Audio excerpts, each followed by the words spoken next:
Nygil Cullins. Says nay. Nygil Cullins. Says nay. Nygil Cullins. Says nay. Nygil Cullins. Release the tape. Release the tape. In May of 2022, Nygil was eating at a restaurant establishment here in town.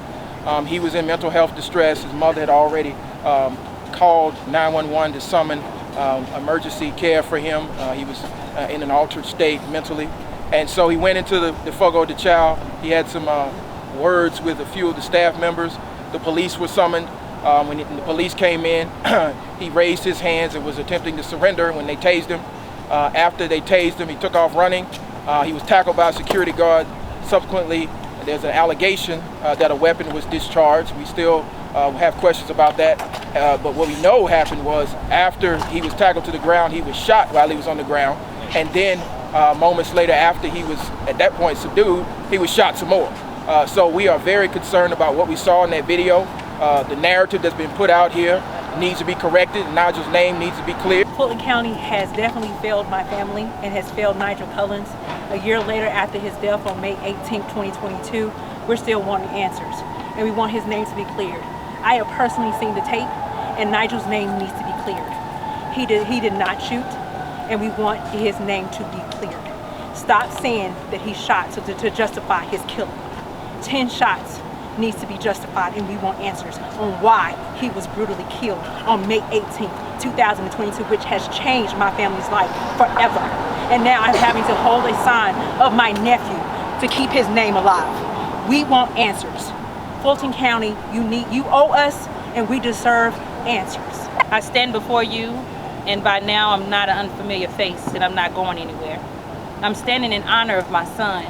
All I ask is that the Atlanta Police Department do what is required of them to make a decision and press charges and hold the police officers accountable for what they did to my son. Nygil did not deserve it. His mental health should never be a death sentence.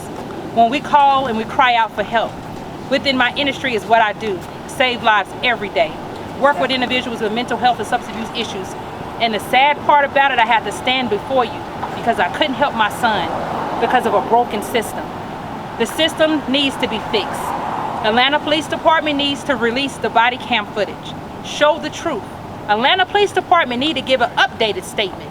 Don't go off the previous statement. Give an updated statement of the truth of what happened to Nygil. But guess what? As you see us standing here, we ain't going nowhere. Justice will be served.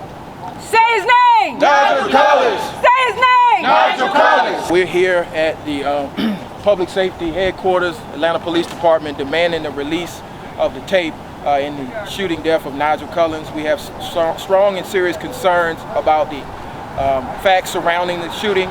We have seen the tape. The last few seconds of the tape show that Nygil was shot and stood over and shot some more. It was definitely excessive. And so we're standing here in support of his mother and his father and his family and all of the activists demanding accountability and transparency from the city of Atlanta. We've seen the tape, now you need to release the tape. The Fulton County DA's office needs to have the tape so they can continue and complete their investigation and hopefully bring charges. We feel like Nygil was unjustifiably killed. We feel like there's been a lack of transparency from the very beginning. His family shouldn't have had to protest for over a year to even get to this point. So on behalf of the Georgia State Conference of the NAACP and Atlanta NAACP, we continue to stand with this family and demand justice and transparency. And I look forward to the release of the tape. My hope is in a city that prides itself on civil rights and being too busy to hate, they'll actually do the right thing and release the tape.